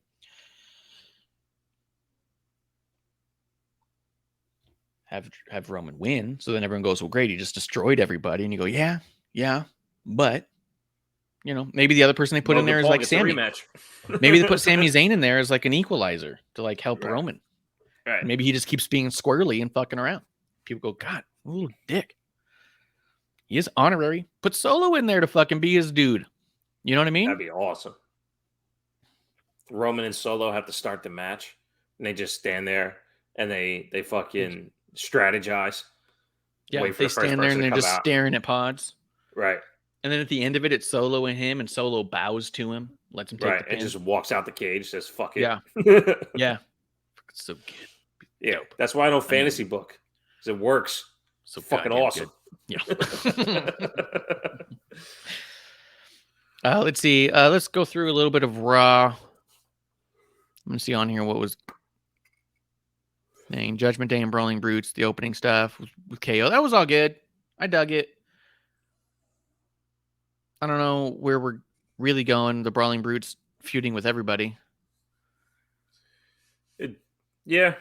I mean, You know what I mean? who knows? Maybe coming out of this, we get new stories. There was some. I mean, they said it about Ray being SmackDown exclusive, and they said it there too about you're on the wrong show. You know, so I'm wondering if there is going to be some cross branding after Survivor Series, because I do agree with you that there is going to be some type of reset coming after Survivor Series. And if I'm not mistaken, they canceled TLC, or there's going to be no December pay-per-view. I think there's no December, right? I think it's And Survivor Series to Rumble. And if that's the case, that's perfect opportunity to lay out storyline heading into Rumble. So we'll see what happens. I mean, really, having everybody touch doesn't hurt. No. You know? No. And they're pulling it off, too, to be honest. I think they're pulling it off. It does seem odd, but when they are communicating with each other, it doesn't sound like conversations that shouldn't be happening. Yeah, that's true. Yeah, none of it seemed like too out of whack. Also, seeing Dominic and Sheamus work together was pretty sick. Dominic is so good, dude. So fucking good at like being just absolutely hated. Sheamus got a huge pop for pinning Dominic. Why? So fucking good. Why? Because we love Sheamus that much, or because we hate Dominic that much? Yeah. You know, it's probably 80-20, and we love Sheamus a lot. Yes. But it's probably 80 hate Dominic. Yes. Yep. So good. And he was being such a little shit with everything he was doing too. He's so fucking good at being a little piece of shit. Also a little piece of shit. Johnny Gargano went up against Omos. I didn't like Gargano getting as much in as he did. I feel like even though it wasn't much, it was far too much. But the right guy won. I mean, like I said on Twitter to a fellow friend of ours at JustinTime211, he hated the fact that Johnny he said not only did Johnny, and shouts to being in the comments there, Justin, not only did Johnny get a theme change, but to fight the walking NyQuil of Omos. And my point to him was, well, great wrestlers can have a good match with anyone, right? Yeah. I mean, how did Omos look with AJ? You know what I mean? Yeah. So what are we doing here? How much of this is on Johnny for not being good at wrestling? Just saying. Yep, 100%. I like this. The little review I pulled up said there's a lot of people who won't understand Miz's line about owning a cactus in California, and then it moves on, which makes me think that he doesn't understand Miz's line about owning a cactus in California. I don't understand it. What does it mean? He owns a cactus in California. Yeah. My mom's in Maryland. She has like 37 cactus. Yeah, I've been to California. There's cactus there. I don't think that... I mean, that's the other thing is that I didn't take any note of it. I don't know what it means, but if you want to be all high and mighty and say that a lot of people don't get it, do you want to explain how it means more than what it means? Because I don't know if something happened in the news recently has to do with cactus in California, but I don't know. Mustafa Ali versus Austin Theory, we talked about some of. I did like the match, though, to be honest. I don't know what they're doing with Ali. They have him getting his ass handed to him constantly right now. And I don't hate it. But I also am not sure if they're trying to rebuild him. So tear him down a little bit more. Even Theory throws Ali into Bobby Lashley, which was funny. And then Bobby Lashley beats the shit out of him. Yeah, so good. I tell you, I think we did cover it, though. I do want to see Ali and Ricochet together. It feels like the best use of both of them, and maybe we see that on Friday before, after, or maybe never when we see the women, the fifth member of the women's. It would be nice. I don't know. I think it's the best use of both of them. Put Ricochet and Ali together. Yeah, it feels like it makes sense. You know, it does. Alpha Academy versus Elias and Matt Riddle. Do not understand when you randomly throw two dudes together like Elias and Riddle and they take on guys like Alpha Academy and win. I just never understand it. We're still doing it. We've been doing it. especially because it's Riddle and Elias. This isn't Stone Cold and Triple H teaming up when they were I forget what they called themselves, man. It's slipping my mind. Yeah. Two dudes with attitudes, I'll call them. But like when you have two top guys, two champions teaming up, then it makes sense why they would be dominant. These are two dudes who are still really trying to feel themselves out, coming in and just dominating the tag division when you have an Olympian in there, and their whole thing is about how Otis is better than ever now. Like, I just didn't get it. 2-man power trip. 2-man power trip. Yep. There it is. Corbin. Yeah, we talk about Corbin. Well, to your point though, Right. because I do want to jump on that. They could have lost and allowed commentary to say they're a new tag team, but man, did they take the best out of Gable and Otis. They really might have something going here, even though it doesn't make sense, because even Corey's been saying it. He wants to get him to play the drums and all this shit. And, Corey's like, Elias is the only person that can make me miss Ezekiel, like, which I thought was fucking hysterical. Yeah. And then to have them have the match, you get out of it. You can get out of it with them losing by saying they just started tagging. And even though they shouldn't be together, they almost did it there. This might work. Yeah. Yep. But instead they just win and you go, okay, I guess Alpha Academy sucks. Right. The Corbin Drew McIntyre stuff, dude, I don't understand how they take a Tozawa and repackage him to look like he did when he was serious on 205 and then make him the same joke he was before. Yeah. That's just a new outfit. That's all it is. Yeah. He's still goofy as fuck, and I didn't appreciate that. I would have liked to see him just have put Tozawa in a good match against a Chad Gable for no reason. Fuck it. I don't care. Something that makes you think he's not just there for comedy. Honestly, he could have been in the World Cup for Japan instead of Nakamura and have him versus Santos. That would have been fucking awesome. That'd have been great. Yeah, put him in the tournament, make him serious through the tournament. How many guys have they built through tournaments and gauntlets? Right. Perfect. Right. This was part of my problem with the Drew McIntyre stuff and how he's kind of phased in here. And no, it's not Vince with the booking, which people I was some shit on Twitter that on Monday night too. Like, fuck, is Vince back?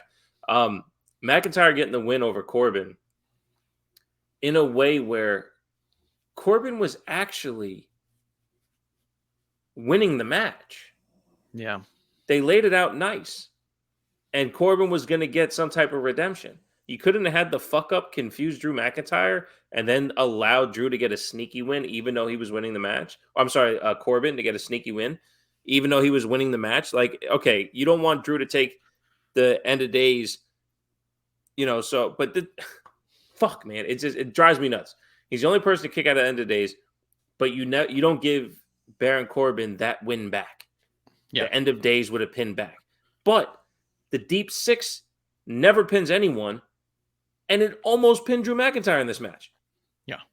It was the best false finish on the Deep Six. So shouts to Drew McIntyre for that. But Baron Corbin's too good to keep going through this shit. I don't get what they're doing with Corbin right now because I feel like he's having really competitive matches with jobbers, and then he's losing when he goes up against a name. Yes. And I don't see how that's rebuilding him. I wonder do you think there's any possibility, because I don't see how you would actually do it successfully, but it feels like what they're trying to do is build a world where Corbin has to turn on JBL or JBL has to turn on Corbin as a this isn't working kind of deal. And maybe you get JBL and Corbin in a match at Mania to kind of like let JBL have a little farewell, as it were, but I don't think you need it. And I don't think that Corbin remains the heel in that story. Like, I don't think we need a babyface. I don't think Corbin would even work as a babyface, especially knowing how much he feeds off the hate. He's a Sith Lord. So yeah. If we zoom out and refocus on JBL, and this whole thing is about JBL and not Baron Corbin, then Baron Corbin's the perfect person to do this with. I'll give you that. But I've never been a JBL fan past Bradshaw. I thought him and the APA was perfect. It was the best of him, period. And it was fun. It was hateable. Everything about it. The JBL stuff, I wasn't watching that. And when I went back to watch it, I was like, all right, whatever. So I'm not invested in him. But if this is for JBL to get his Stone Cold moment, to get his Sting thing, the older wrestlers now are seeing how the younger talent can take care of them and give them one last moment. If that's what this is for JBL, by all means, Baron Corbin's the perfect guy to do that with. Unfortunately, what's coming to us is a rebuild of Baron Corbin, and that particular story isn't fucking working. So if it takes Baron Corbin to go, hey man, you were supposed to rebuild me. This is fucking bullshit. Let's get out of this. And it leads to that. Absolutely. I'm all for it. The particular story in front of us, though, like I always say, take what's on TV. It's not working. It's just not working. And how awful was McIntyre's Future Shock DDT? It was bad. So bad. It was bad. It was bad. And I saw the Claymore coming from a mile away. I was like, oh, okay, so here comes the Claymore of it. Yep. Yeah. So awful. But people out there listen to me shit on McIntyre. I gave him credit, man. His sell on the deep 6 for that long 2 count. I mean, it was perfect.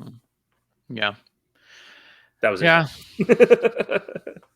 And then there's the main event, which we started the show on. So, yeah, I mean, it really puts me in a weird spot where like SmackDown had me coming out fired up for like 6 matches. And then Raw had me coming out like really confused as to what the fuck we're doing here with almost every segment except the opening one. The opening one's kind of like, okay, well, I'm not sure why exactly we're getting the Brutes and the Judgment Day, but like you said, we could do some cool stuff with this. The teams are good, but all the Gargano almost stuff had me wanting none of it. Austin Theory, we're still just letting him go through his motions of doing what he's doing, which is great, but that's not hyping me up for Survivor Series. And then they did Academy work in losing stuck. Corbin losing did work stuck. in the triple threat for Survivor. Are we going to go over Survivor Series? Let's do it quick. Do like because I thought that they did mix that in pretty well because they did the 3 promos of Theory, Seth, and Bobby on what's going to lead to the triple threat. So that's right. That's right. That's, the Seth promo, the Bobby promo. Go. Yeah. So that's kind of how they tied it all together. But I see what you're saying. There was a big disconnect because I like you and I like you. No, I like you with commas. Was looking forward to Raw and them stopping some sort of storytelling leading into Survivor Series. Give me a definitive of what I'm going to look at going forward. But what they ended up doing was they left the women's match open-ended. They left the beginning segment of what's supposed to be the men's War Games match open-ended to what's going to happen afterwards without necessarily locking in what's going to happen next. It's so there's a big cluster throughout the night. Yeah, because so on the card we have, maybe we'll go this. Oh, this isn't even, son of a bitch, this isn't even accurate. I hate these fucking. Did you do the Wikipedia one? No, I did this other one, and I tried to pull up the WWE.com one, and I couldn't fucking find it the way that they have it normally. Let me see if I can, because usually there's like, hey, here's what we're doing. But the last one they posted was like 8 days ago, so it's not going to be up to date on it. Yeah. Let me do the Wikipedia one. What do they got here? Matches. All right, a little more accurate.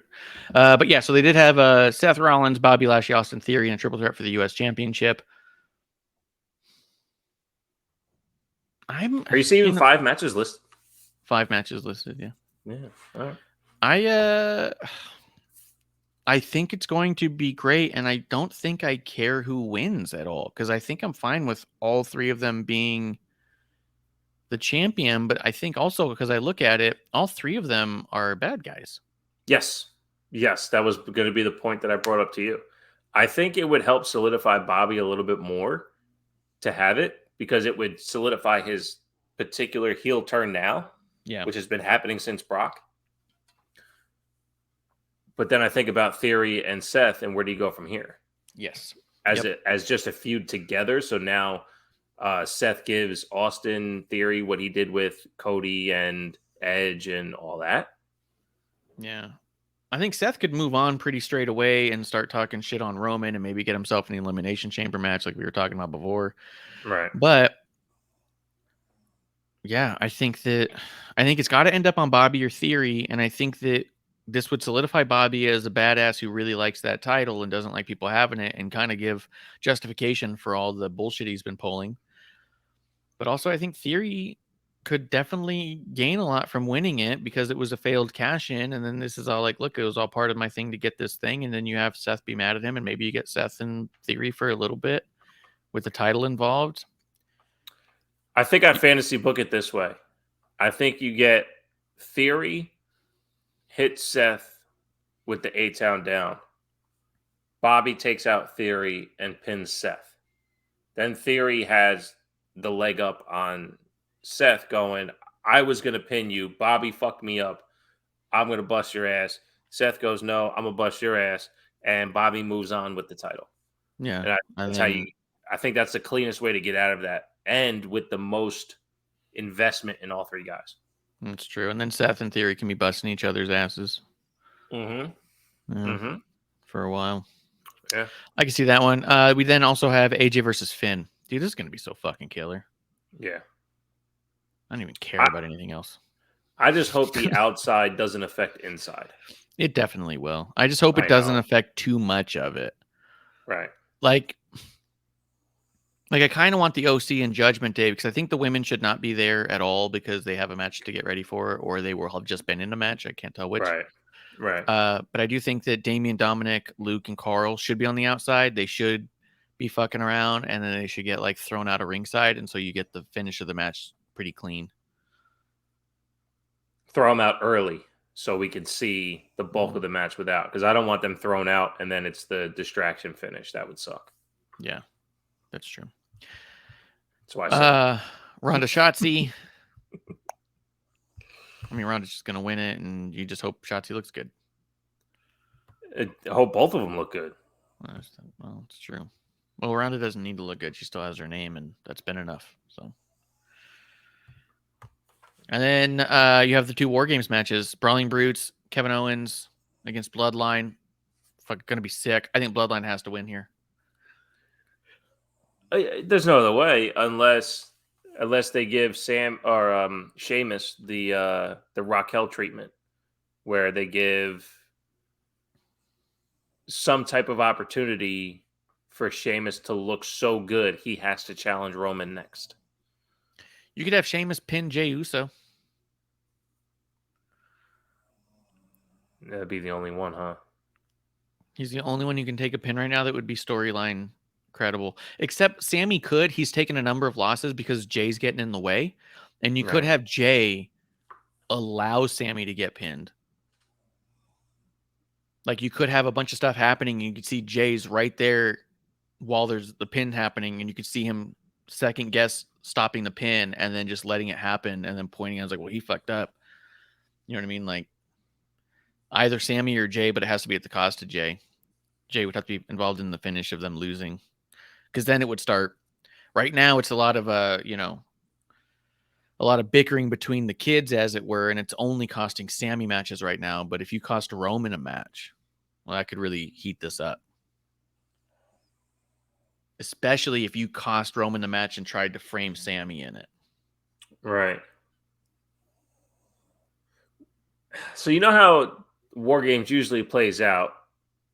How do you see these big guys being down long enough for someone to get pinned and not the pin get broken up? Like you have Sheamus, you have Drew, you have KO, you have Roman. Just those four guys alone, and no disrespect to the rest of them, but those four guys alone are hardcore main eventers that two of them have to be out of the way while another two are executing the pin. It's going to be crazy. You have Drew and Roman punching each other. You have Solo going in there to get the better of Drew, and you have KO on top of the fucking thing doing a swanton onto all of them, and then they're all just out for a while. Kevin Owens is a mean motherfucker. And then Sheamus pins Jay or Sammy. Yeah. Is Io going to jump off the top with a trash can on her head again? That's going to be awesome. I kind of think she might because my understanding, which is, kind of a obvious thing, is they need a lot more main roster footage of War Games for them to promote again later. And right now, all they have is mostly empty arenas. Right. Is And Ray going to have a real hammer or a fake hammer this time? it's going to be rubber chicken. It's going to be a straight They up have rubber 4 chicken. of them. Yep. That's true. We know they have What are them the now. chances? Yeah. What are the chances of that?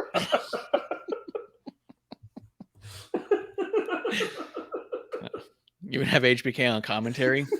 Oh. Yeah. I think that they're going to redo some of the stuff because, you only have people who are not in the company or things in empty arenas. Here's the deal, too, and I know I'm in the minority. I fucking hated that Io Sky spot with the garbage can. I thought that was stupid. Didn't I make loved any it, yeah. sense. It made no sense logistically. It didn't play out to make any sense. Yeah. And it also looked kind of like dumb for no reason. Are you actually... You would do more damage by standing up there and throwing the garbage can at people than putting yourself inside of it. Right. It just didn't make any sense to me. I was like, this is stupid. No. It's for the GIF. What? No. Dude. So take into account Triple H, right? Yeah. What if all this is just for Candace? Oh, that'd be so stupid. Can you imagine they announce Candace and then she all comes out and everyone goes, oh. Okay. I just had that thought because in that same one, I believe that's the one where Candace broke her arm, but she still led the entire match. Yeah. She called basically the entire War Games match, but she broke her arm on that fucked up spot. I think it was Shotzi who had the chair in the wrong place or whatever. I think it was Ember Moon, wasn't it? It might have been. It might have been. But it was rewatching that War Games and watching Candace just be a general around the whole ring was just it was awesome. It was so fucking cool to watch. Might have to go watch that this week. Whatever. I'll be cooking. Yeah. Put it on in the background. If they honestly wait till Friday to do this, after they got booed for not announcing it, and now at this point the bubbling of the hype is so big, honestly, if they bring out Candace, I think she gets booed. Right. Right. I think Emma would get cheered, though. Look, if we learned anything as fans, and I'll speak for everyone, I don't fucking care. Yeah, and you should. It's the first note of the music that's going to get the reaction. It's not the person. So it has to be the giant graphic. It has to be the sound. Mm-hmm. Even if it's Liv's laughter, you'll get a pop. Yep. It might go down because Liv isn't Becky or Liv isn't Sasha, but it's going to be that first note that's going to hook the crowd. And there's only a handful that's going to do it. Yep. And I really, really don't want it to be that other one. I really, really don't. It would make me so disinterested in the match. I know, because I'm thinking how Bailey's in the match, but would I even want to see it if I know that they're going to put so much on that possibility? But at the same time, Triple H, my favorite quote of Triple H of all time was, "Get out of here, Charlotte. This has nothing to do with you."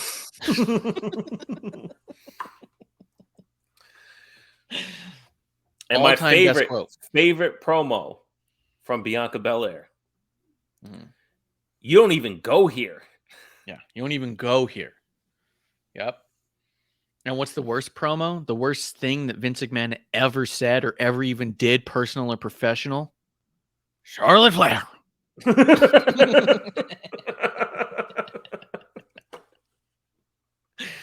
That's what the investigation should be about. Honestly, it was more non-consensual than anything he got fired for. I didn't agree to that shit. Yeah. Nobody wanted that. Nobody wanted it. You can pay off consensual shit, but that non-consensual shit, I need to be paid for that. I want some free t-shirts or some shit. Yeah, I need t-shirts. I need merch. But yeah. Anything else? I think that's kind of what we got going on. Survivor Series coming up. By the time people hear this, we're just going to be a couple days away from SmackDown. And honestly, look, I think to pay off anything to add excitement, it's going to be, and I'll say it, it's either going to be Becky, Sasha, or Charlotte to pay off the excitement. If it's not one of those three, then it's, I mean, hit the gun, man. Like if it's not one of those three, then it's fucked up. It's stupid. It's not going to work. Even if it was like an intro or a call up, I don't think it would work. You know what I mean? When they teased, not they, because WWE didn't, but the internet was like, well, what if it's Tegan Knox? Yeah. That's something you tell over weeks. Yep. You give us the backstory of Team Kick. You show us the War Games where Dakota Kai turned on Tegan Knox. It was perfect. If that was going to be her, you have the time to tell that. And you make the War Games advantage match between two people, right? Yep. And how do you have an advantage match before you see the fifth one? And let's say I'm not Bishop, right? Let's say I'm just some fucking idiot on Twitter who stands Charlotte because of who her dad is. If Charlotte's your fifth, why wouldn't you have her against Rhea? Yep. If it's going to be someone bigger than the four that are already there, why wouldn't that person wrestle for the War Games match? Right? Yeah. So then wrestling for the War Games match, what you did shows me that Bianca's a dumb leader. She's a bad leader because she didn't put herself in the match. She has a fifth person in her holster who's better than everyone else to get this big pop. Yeah. And she lost advantage because of it. And she lost advantage because of it. Yep. Do you think we think the odds are that it's Kairi Sane? It's not. She just won the That's why it would be great. That would be great. Yeah, it would be, especially if her and Asuka get a moment together. I think it'd be amazing. Plus, she just won the NJPW Women's Championship, so congratulations. And you have Carl Anderson, who's the neverweight champion. Right. What if they brought over Kairi Sane just for this thing? And the reason she hasn't been on TV because she was in Japan winning that championship. I think that could get a big pop, especially if they let her come out with that title on. Right. And then you have people really going. If you had her pirate wheel, I'd go pirate nuts. Wheel. I'd go nuts. Her little noisemaker. I do. And we might as well do it. Fuck it. Because I hate when people do this for me. So I'll just do it for them. It could be Carmella. Carmella's been more active on Twitter lately. Which I think would be amazing. I think it's great. Hey, she's from the area. And they did. Bianca said last week, if you think our team looks good right now, wait till you see our final member. Yep. What looks better than the most beautiful woman in all of WWE? Yep. You know what I mean? Yep. So I do think that there's a possibility of that as well. And I wouldn't be bothered by it at all. But I do think that, I think that if you bring in Kairi Sane with that title, you make a huge statement that a lot of people will be like, oh my God, Forbidden Door. Right. And it would be the same week that Kenny Omega challenged Will Ospreay. So, oh my God, AEW's working with New Japan. New Japan's working with WWE. Is New Japan the Forbidden Door? New Japan's always been the Forbidden Door. They're willing to work with anyone to get their name out there. Yep. They did an entire show with Ring of Honor just to get into Madison Square Garden before AEW even existed. Yep. Fucking idiots. Dude, did you see Full Gear? Yeah. I did. Maybe I should come on tomorrow night. We already recorded tomorrow nights. No, you didn't. You didn't. Me and Amanda did it on Sunday. Bullshit. We went and recorded it, so you guys are going to see that tomorrow. Me and Amanda Jane break down Full Gear. I believe I titled it "Full Gear is Half-Assed." We'll see how the whole thing went. I only watched half of it, dude. There was a lot of stuff I was not going to watch. Like, I mean, why would I do that to myself? That'd been nice to be on that show. I don't think you even knew I watched it. I saw you tweet about it, and I was like, "What an idiot! This guy's watching all of it." This guy's doing it for no reason. He's not even going to be on the show. What's the matter with him? I didn't know I didn't have an opportunity to be on the show. Oh yeah. Excuse me for being late to the fucking party. Yeah. No, you can't just tweet about things and think everyone's going to be knocking on your door. Yeah. I'm going to bring on Justin next week just to fuck with you. Fuck it. I don't even want to be on next week. You can have Justin on the show. I'll tell him. I'll be all like, hey, I saw you tweet. So. Hey, remember that time you tweeted the wrong Justin to come on your show? And you thought it was the other Justin coming on your show? I definitely thought it was the other Justin. He said no. I would have put a stranger on the show. That's the other thing. Is I would have done it before. Played through. Oh, yeah. I've definitely reached out to the wrong person and had them on the show. This is not a problem. Fuck it. You said yes, let's do it. Let's see what you got. So At worst, you're going to talk wrestling. So. Yeah. I got my fart gun. Say all you want. Talk all that shit. Yeah. All right, guys. Man. Well, come back tomorrow night for a half-assed review of Full Gear as we, me and Miss Amanda Jane, talk about what we saw, what we didn't like definitely gets talked about. And there was a couple things that we thought were pretty good. I think out of the whole show, there's 2 matches I really liked. So, 2 out of 14 is not bad, right? That's how we've been taught. That's what they tell us. You want to tell people where they can find you? Are you on Hive yet? Are you a Hiver? Do you have the Hives? No, because I'm not a fucking mark or an idiot. Twitter was never going anywhere. So you guys can do whatever you want on Hive. It's not that Twitter's going to disappear. It just might not be fun after a while. And then we want a new place to hang. Twitter's not going to change. You're going to say words. People are going to say words back. If the words you say don't get to the people you want, then say different words. Who cares? Because I have Hives now. Right. And take medicine for that. I'm not going to download another app. The most important thing to me in my life is phone storage. I'm not putting another app on my phone. Not going to do it. I have more followers on Hives than I've ever had on Twitter, and I'm losing them by the day. So, and I'm glad you feel special. No, I'm losing that. It's like it's a roller coaster ride. You get a shitload up front, and then they just start dropping off. It's incredible. Well, be more compelling in your content. No. Maybe this should have been a Hive exclusive. We should have streamed live to Hive. I wonder if I can stream live to Hive. I'm gonna try that. I'll try that next week. Episode 1. On episode 1, yeah. I am on Twitter. I am only on Twitter at TW Takes Podcast. You can go to twtakespodcast.com and try to buy a shirt if you feel like it. I'll probably refund the money and still send it to you anyway because I have probably 87 shirts left. Other than that, I'm around. I'm trying to do my thing, figure out what I'm going to do to make sure I can produce content at some point. If not, I'll just keep producing content here. Whatever. Yeah.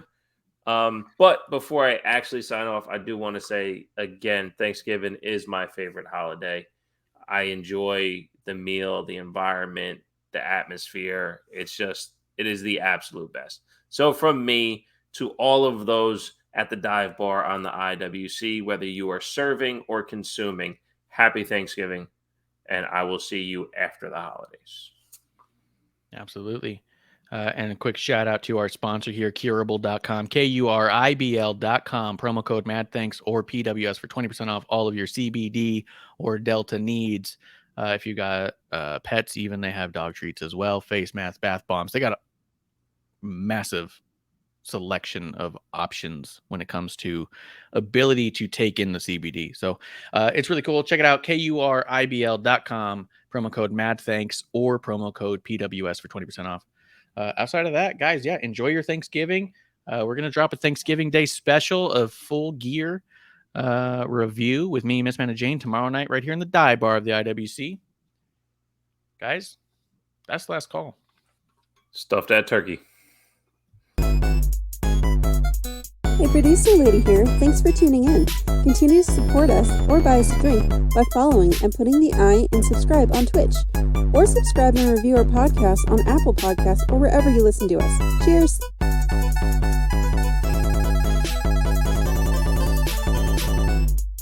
I would never have a drink with wrestling on the rocks.